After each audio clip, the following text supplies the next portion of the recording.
Okay, students, welcome to the class. In continuation of chapter number 5, today we will discuss about the delegation of authority. मतलब अपनी powers को अपने under में काम कर रहे जूनियर एम्प्लॉय या जूनियर मैनेजर को पास ऑन कर देना, जिससे वो अपने अंडर में काम कर रहे लेबर सुपरवाइजर फ्लोर मैनेजर से काम ले सके. Passing of powers to take work from subordinate. Say for example, company का जनरल मैनेजर है. अब जनरल मैनेजर के पास बहुत सारे डिपार्टमेंट्स हैं. उसके पास प्रोडक्शन डिपार्टमेंट भी है, उसके पास फाइनेंस डिपार्टमेंट भी है, उसके पास मार्केटिंग डिपार्टमेंट भी है, उसके पास रिसर्च एंड डेवलपमेंट डिपार्टमेंट भी है. अब वो अगर सारे के सारे डिसीजंस खुद लेने लगेगा, मतलब जो वर्क फ्लोर लेवल पे ग्राउंड लेवल पे हो रहा है उसके डिसीजंस भी अगर वो खुद लेगा तो वर्क पॉसिबल ही नहीं है, काम हो ही नहीं पाएगा. इस कंडीशन में जनरल मैनेजर अपनी कुछ पावर्स को अपने नीचे जो उस पर्टिकुलर डिपार्टमेंट का मैनेजर है उसको पास ऑन कर देता है. जैसे प्रोडक्शन मैनेजर, अब उसने क्या किया, प्रोडक्शन मैनेजर को कुछ पावर्स दे दी कि आप अपने लेवल पे लेबर्स का, एम्प्लॉय का नहीं, लेबर्स का रिक्रूटमेंट एंड सिलेक्शन कर सकते हैं. किसको काम पे लगाना है, किसको काम से निकालना है, किसको क्या काम देना है according to their qualification, according to their experience, according to their skills, किसको क्या काम देना है, ये सब प्रोडक्शन मैनेजर को देखना है, बाकी जनरल मैनेजर को. जनरल मैनेजर ने अपनी कुछ पावर्स को किसको पास ऑन कर दिया, प्रोडक्शन मैनेजर को पास ऑन कर दिया कि ये सब काम लेबर लेवल सुपरवाइजर लेवल पे किसको लगाना है, किसको हटाना है, कौन अच्छा काम कर रहा है, उसका एक्सपीरियंस क्या है, उसके स्किल्स क्या है, उसके पास क्वालिफिकेशन क्या है, उसके अकॉर्डिंग उसको काम असाइन करना है. तो this is all your own responsibility as a production manager. As a production manager ये किसकी रिस्पॉन्सिबिलिटी है, ये आपकी रिस्पॉन्सिबिलिटी है, ये आपको देखना है. तो जनरल मैनेजर ने अपने खुद के स्मूथ वर्क के लिए, या कह लीजिए कंपनी के स्मूथ वर्क के लिए, ये अथॉरिटी किसको पास ऑन कर दी, प्रोडक्शन मैनेजर को पास ऑन कर दी. This is known as delegation of authority. There are some elements of delegation of authority. First is responsibility. जब आप किसी आदमी को या अपने अंडर में काम कर रहे सबऑर्डिनेट को कुछ अथॉरिटी डेलीगेट कर देते हो, इसका मतलब क्या हुआ, आपने सबसे पहले उसको रिस्पॉन्सिबिलिटी दी थी कि you are the person who is responsible to do kind of work which is I am assigning you. हम जो आपको काम दे रहे हैं, अब आप क्या हो गए, नाउ यू आर रिस्पॉन्सिबल, क्या responsible to do the same job. अब आपको ये काम करना है, this now this your responsibility. लोगों से काम लेना है, किसको क्या काम देना है, किसको रिक्रूट करना है, किसको सिलेक्ट करना है, now this is on your responsibility. अब आपकी रिस्पॉन्सिबिलिटी है. अगर आपके लेवल पे कंपनी में कोई गड़बड़ होती है तो दिस इज योर रिस्पॉन्सिबिलिटी. अगर प्रोडक्शन मैनेजर के रूप में अगर कोई प्रोडक्ट गलत प्रोड्यूस रहता है, मैन्युफैक्चर रहता है by default of human being, तो वो आपकी रिस्पॉन्सिबिलिटी है. आपने क्या देखा, आपने गलत लोगों को काम में क्यों लगाया, आपने ऐसे लोगों को काम क्यों दिया जो एक्सपीरियंस ही नहीं थे, जिनको काम करना आता ही नहीं था. No, this is now your responsibility. जब आपको कोई अथॉरिटी मिल गई तो साथ में आपको रिस्पॉन्सिबिलिटी भी मिल गई. Second is authority. अथॉरिटी मतलब होता है काम करवाने की पावर.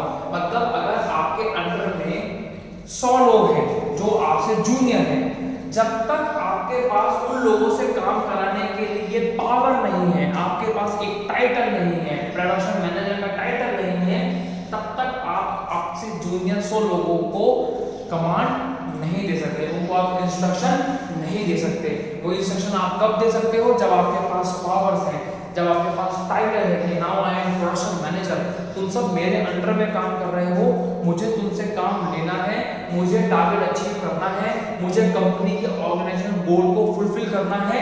क्योंकि हम सब किसके लिए काम कर रहे हैं, ऑर्गेनाइजेशन के लिए काम कर रहे हैं. तो हमें क्या जो प्रोडक्शन मैनेजर उनको क्या मिलनी चाहिए, अथॉरिटी मिलनी चाहिए, पावर मिलनी चाहिए. Third element is accountability. Now what is accountability? Accountability का मतलब होता है सबऑर्डिनेट एंड सुपीरियर के बीच में आपको एक फॉलो अप लेना होगा कि कौन किसे रिपोर्ट करेगा। से फॉर एग्जांपल आपकी कंपनी में 5 पीपल्स काम कर रहे हैं और 5 पीपल्स को ऑब्जर्व करने के लिए, सुपरवाइज करने के लिए 2 लोग हैं। तो अब 5 पीपल्स का आपको अकाउंटेबिलिटी बनानी है कि भाई A and B will report to mister X, C D E will report to mister Y. This is known as accountability. अगर आपने प्रॉपर अकाउंटेबिलिटी नहीं किया हुआ है, लोगों को नहीं पता कि हमें अल्टीमेटली किसको रिपोर्ट करना है, तो वो लोग क्या करना स्टार्ट कर देंगे, वो लोग ये करना स्टार्ट कर देंगे कि मुझे तो एक्स ने बोला था ये काम कर लो, मुझे वाई ने बोला था ये काम कर लो, और कोई काम नहीं हो पाएगा। लोग आपको फूल करना स्टार्ट, चीट करना स्टार्ट कर देंगे, आपको बेवकूफ बनना स्टार्ट कर देंगे। क्यों? क्योंकि आपने अकाउंटेबिलिटी अपनी कंपनी में सेट नहीं कर रखी कि कौन सा जूनियर किस सीनियर को रिपोर्ट करेगा। तो डेलीगेशन ऑफ अथॉरिटी करते वक्त आप ये भी ध्यान रखिए कि कौन कौन किस किस के अंडर में अकाउंटेबल है, कौन किसको रिपोर्ट करेगा। जब तक आपकी कंपनी में रिपोर्टिंग वाला सिस्टम नहीं है कि भाई ए और बी एक्स को रिपोर्ट करेंगे, सी डी ई वाई को रिपोर्ट करेंगे, तब तक कंपनी में काम नहीं हो सकता। Now there are some importance of delegation also. First is effective management. किसी भी काम को करने के लिए अगर हमें प्रॉपर मैनेजमेंट कंडक्ट करना है तो उसके लिए सबसे पहले आप वर्क असाइन करते हो कि ये काम कौन करेगा। जब आपने ये असाइन कर दिया कि ये काम कौन करेगा, तो उसके अंडर में काम कर रहे लोगों को ये पता हो जाएगा कि we are accountable to him और हमें ये काम करके उसको रिपोर्ट करना है। क्यों? क्योंकि वो आगे रिपोर्ट करेगा कि हमने ये काम किया या नहीं किया। उसको कुछ पावर्स मिल गई है, उसके पास, किसके पास? प्रोडक्शन मैनेजर के पास कुछ पावर्स हैं। अगर हम काम नहीं करेंगे तो ही कैन फायर अस, वो हमें काम से निकाल देगा, because now he is having the authority, अब उसके पास पावर है। तो उस पावर्स को यूज करते हुए प्रोडक्शन मैनेजर वर्क करता है किसके लिए? ऑर्गेनाइजेशन गोल्स के लिए और मैनेजमेंट को सक्सेसफुल बनाने के लिए, which is effective management. Second we are having is employees development. अब एम्प्लॉय का डेवलपमेंट कैसे होता है? एम्प्लॉय का डेवलपमेंट जब होता है जब उसको कोई रिस्पांसिबिलिटी मिलती है। जब उसको कोई रिस्पांसिबिलिटी मिलती है तो वो स्टार्ट करता है थिंकिंग कि मैं इस वर्क को कैसे और इफेक्टिवली और एफिशिएंटली कर सकता हूं, मैं कैसे इस वर्क को यूनिक मैनर में कर सकता हूं। वो इनोवेशन करना स्टार्ट करता है, बच्चों को रिसर्च करना स्टार्ट करता है। वो ये सोचता है कि कैसे मैं रिसोर्सेज को बचाते हुए बेस्ट से बेस्ट क्वालिटी प्रोडक्ट को प्रोड्यूस कर सकता हूं, because he get the responsibility. अब उसके पास क्या आ गई है? रिस्पांसिबिलिटी आ गई है। उसको कुछ नया करके दिखाना है, उसको अपने स्किल्स को प्रूव करके दिखाना है। तो दिस इज एम्प्लॉइज डेवलपमेंट। क्या होता है? उससे आदमी का डेवलपमेंट होता है when he start thinking about his about showing his own capabilities. Third we are having is motivation of employees. किसको मोटिवेशन मिलता है? एम्प्लॉइज को when they get the proper authority to take the work from labour और supervisor. क्या लगता है? Employ को ये लगने लगता है कि हाँ, हम भी कंपनी में इक्वली रिस्पांसिबल है, हमारे पास भी पावर्स हैं, और इससे क्या मिलता है? एम्प्लॉय को मोटिवेशन मिलता है कि हम जो काम कर रहे हैं वो हमारे पास जो अथॉरिटी है, रिस्पांसिबिलिटी है, उसके साथ कर रहे हैं या लोगों से करवा रहे हैं। तो it always motivates the employees when he get the responsibility and authority to take the work from the juniors.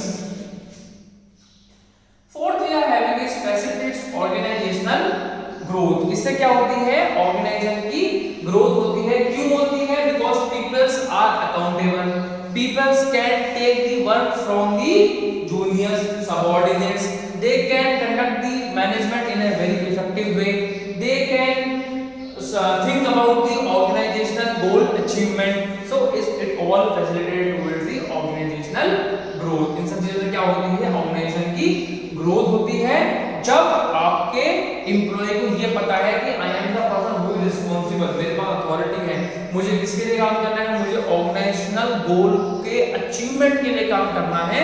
तब आपके ऑर्गेनाइजेशन की क्या होती है? ग्रोथ होती है।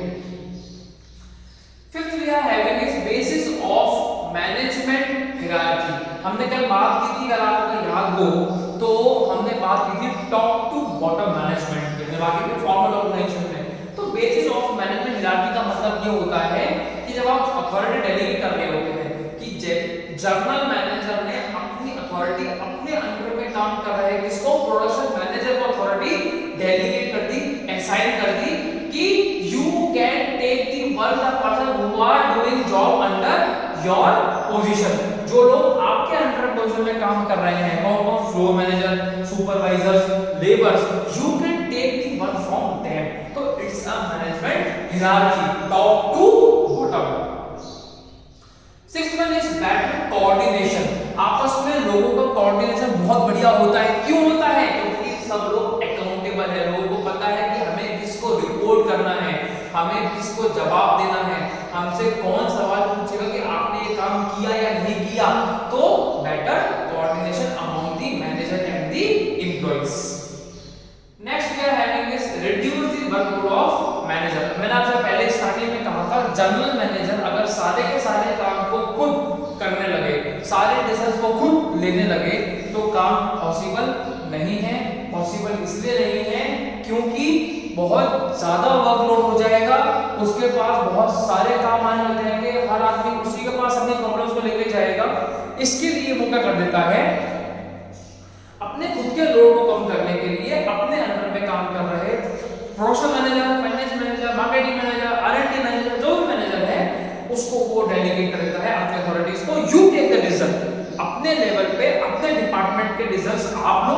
हाँ, आपको भी प्रॉब्लम आती है then you can come to me. तो अब आप देखिए, एक प्रोडक्शन हाउस है, अब प्रोडक्शन हाउस का मतलब एक प्रोडक्शन मैनेजर है, 30 फ्लोर मैनेजर्स हैं, 100 सुपरवाइजर्स हैं एंड 500 लेबर्स हैं। अब आप सोचिए 500 लेबर्स, 100 सुपरवाइजर, 30 फ्लोर मैनेजर्स, वो सब लोग जनरल मैनेजर के पास जाएं या सिर्फ एक प्रोडक्शन मैनेजर जनरल मैनेजर के पास जाए?